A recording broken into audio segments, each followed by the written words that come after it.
back to Mr. DuPage's classroom. This lesson is for my Algebra 1 class. It is 9.6, day 1, factoring polynomials of the form ax squared plus bx plus c. The first thing, let's talk about the first question you should ask yourself before factoring. Is there a GCF? Is there something that every term inside of my problem can be divided by? That's the question you should ask yourself. So let's go ahead and go through steps. The difference between this and what we've done in the past is that we're actually going to have a number in front now. In the past, everything was just x squared. Now we can have, like example 1 there, 5x squared, or 6x squared, like example 2. Okay. So the first step is going to be to find the factors of A. Well, A is that first term. So we have 5x squared here. My factors would be 5x times x.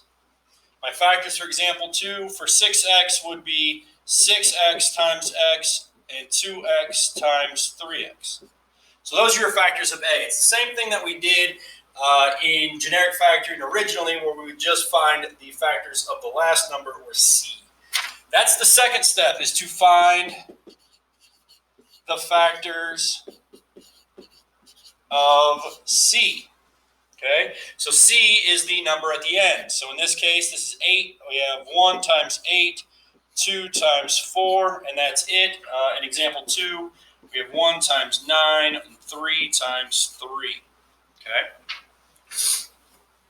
Now, 3 takes a little bit of guess and check. So we need to find some combination where we'll multiply factors of A with factors of C.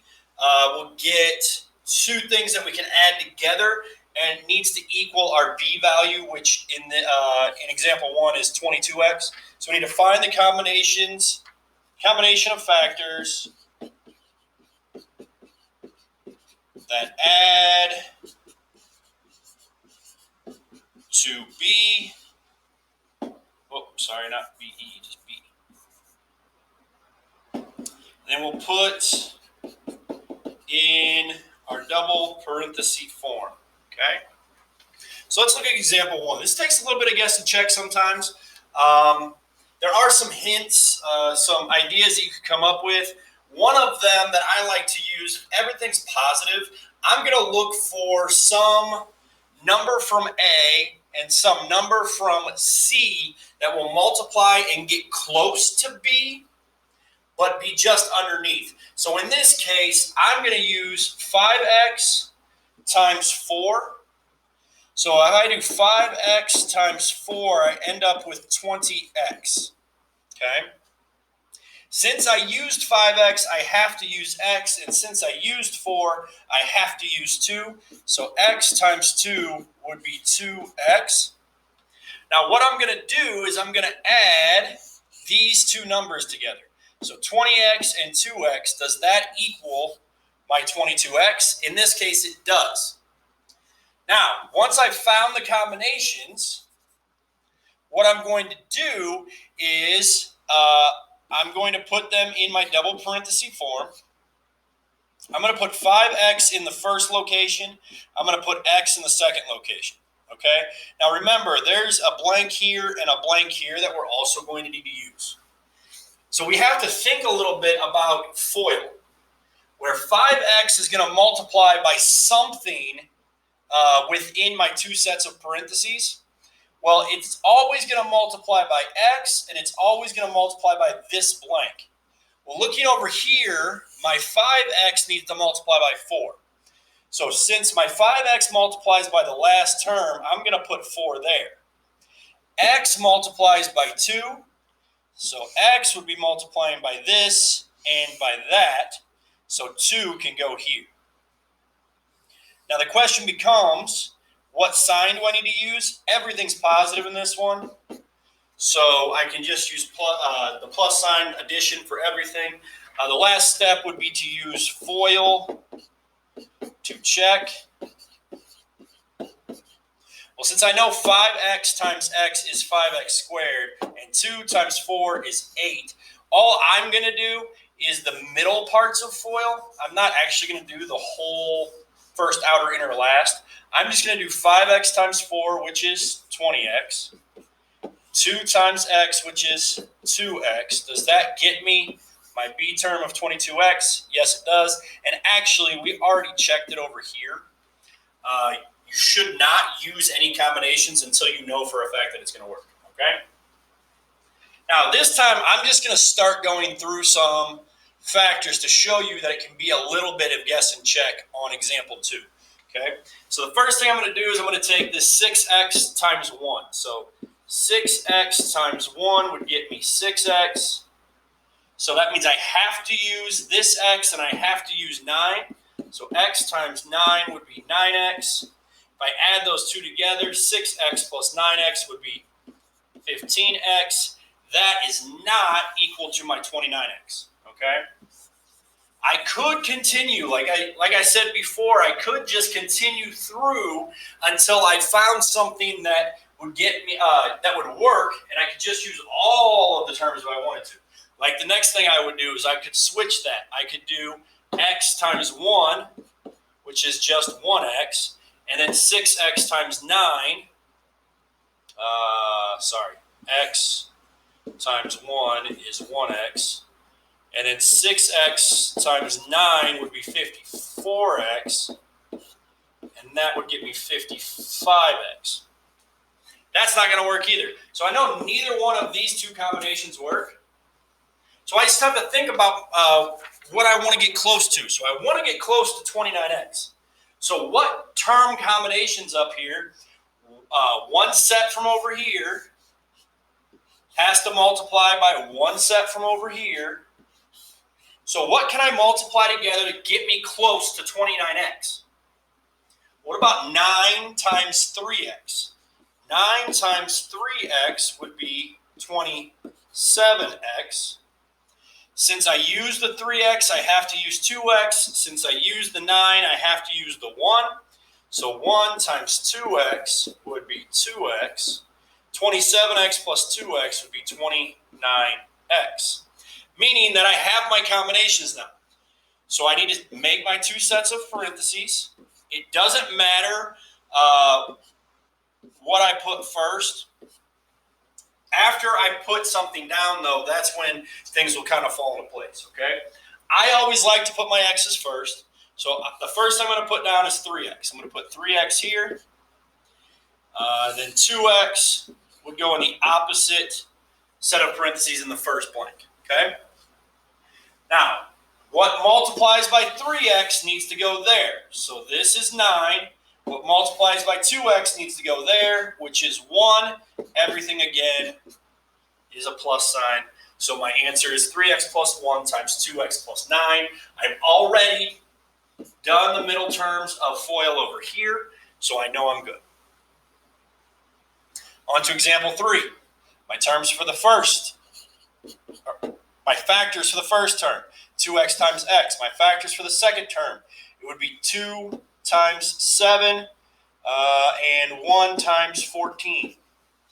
Now, this time I have some sign issues, okay? So I want to add up to negative 3x. I need to add up to negative 3x, okay?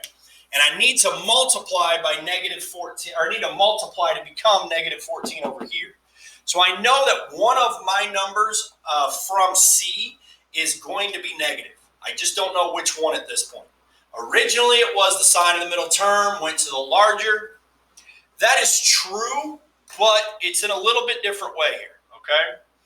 So what I'm going to do is, in this case, since I know at some point I'm going to have to subtract, I am going to take, and I want to get to a number that's bigger than the 3. So something above 3, but I still want to be kind of close. So if I did 2x and 2, 2x times 2 gets me 4x. Since I use 2x, I have to use x. Since I use 2, I have to use 7. So I'll do x times 7 gets me 7x. is there some way I can make 4x and 7x become negative 3x?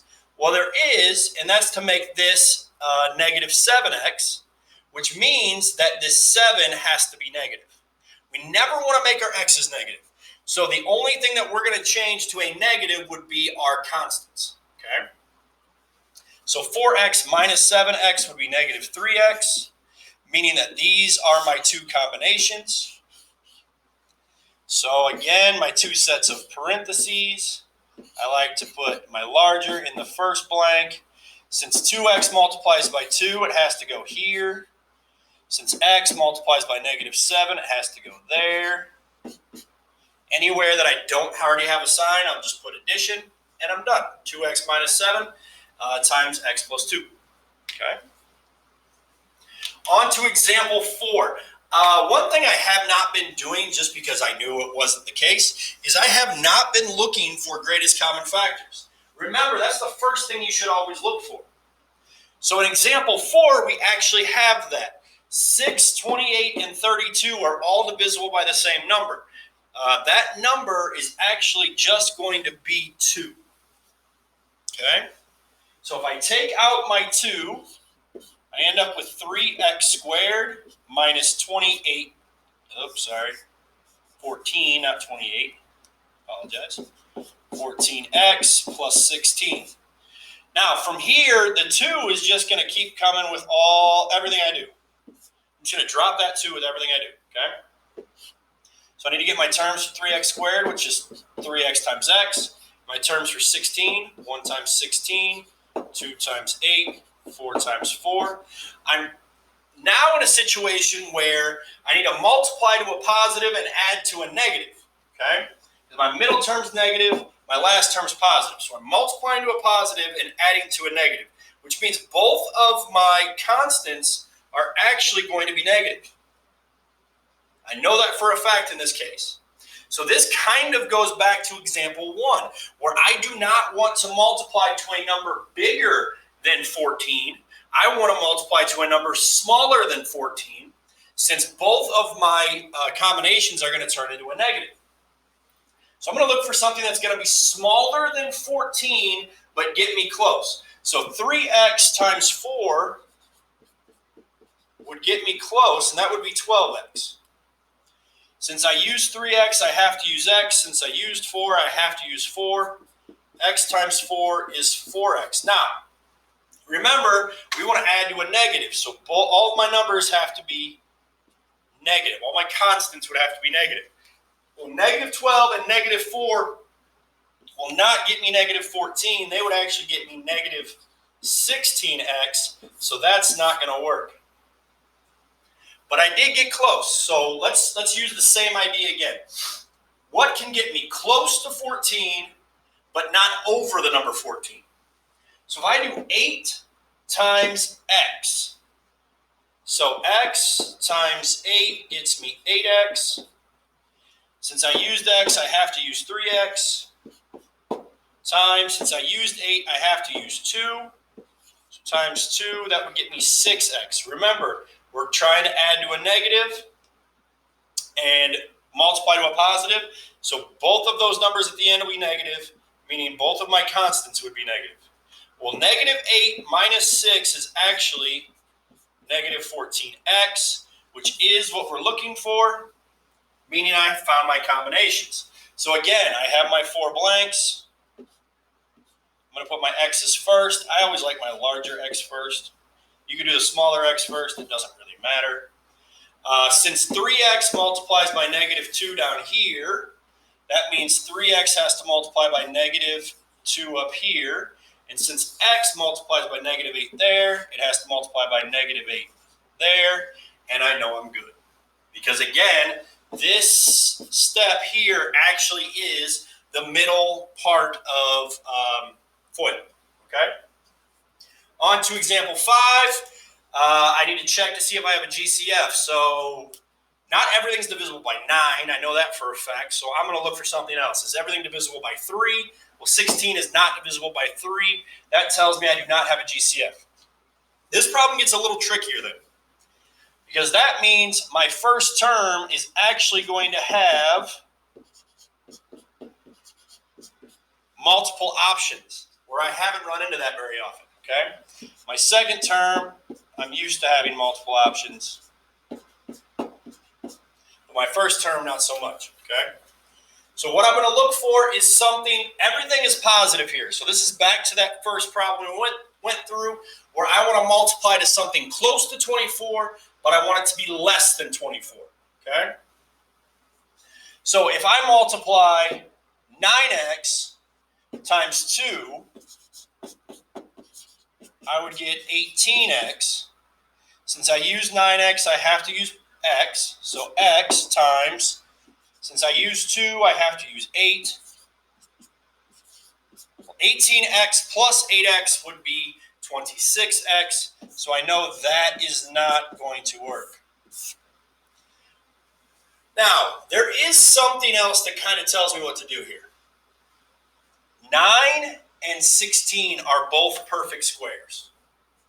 Because they're both perfect squares, that tells me I could have two sets of parentheses that are going to be identical, that are going to be perfect squares as well, or a perfect square as well. So what if I use 3x and 4 since I have multiples of those? So 3x times 4 is 12x, and 3x times 4 is 12x.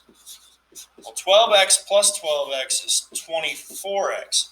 So it looks like I could, if I see that my first term and my last term are perfect squares, maybe I should try to use their square roots, which is in my factor trees, okay?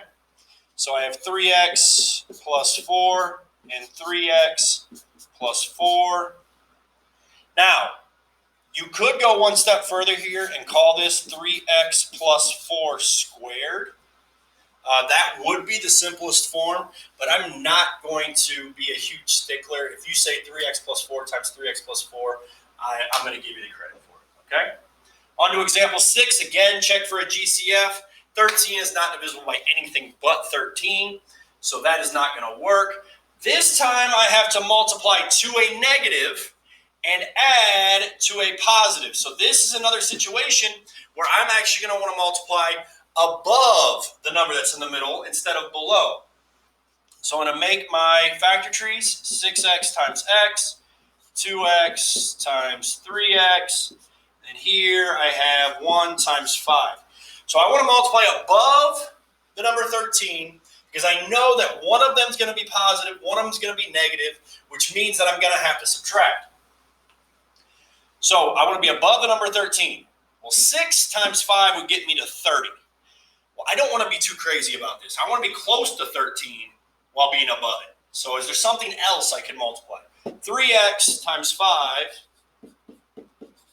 would get me 15x. Because I use 3x, I have to use 2x. Because I used 5, I have to use 1. Now, 15x and 2x. Is there some combination of the numbers 15x and 2x that can get me to positive 13? Yes, there is. I can make my 2x negative. In order to make my 2x negative, I would make my 1 negative. Well, 15x minus 2x would be 13x. And I have found my combinations. So I'm going to make my two sets of parentheses. I have 3x. Remember, I have 4 blanks here. I use 3x here, so I have to use 2x back here. 3x times, it always multiplies by the last, so 5. 2x times, it always multiplies by the inside here, so negative 1. This would be a positive because it does not have a negative sign, and I'm done. So to recap, if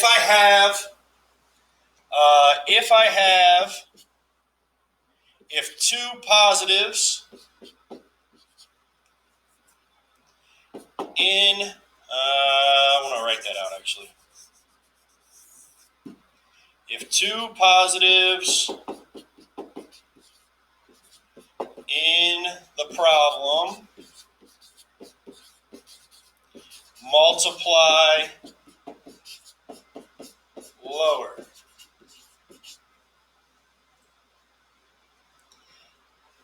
if, let's extend the page here, maybe. If positive and then a negative in the problem, I'm going to multiply lower. I'm sorry, I switched that. This should be, you know what? Let's clean this up even further. If there's a plus sign, a positive C value in the problem, I want to multiply lower than B.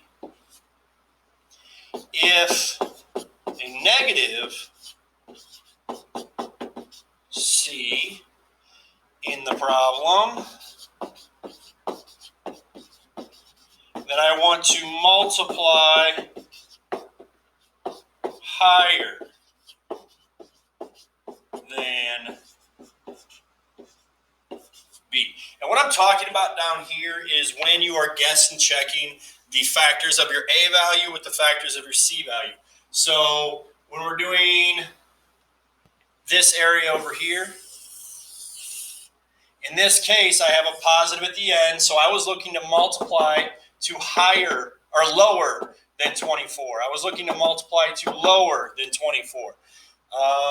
Over here, I had a negative at the end, so I was looking to multiply to higher than 13. So that's why I went with 15, okay?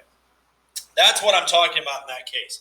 So if I have a positive at the end, my first thing I want to check is two terms that will multiply together to be lower than the B value. If I have a negative at the end, then I want to have two terms that will multiply together to be higher than the B value. All right. Well, that is the end of our lesson. Make sure if you have any questions, you bring them to me. Otherwise, thank you very much for watching the video and have a great day.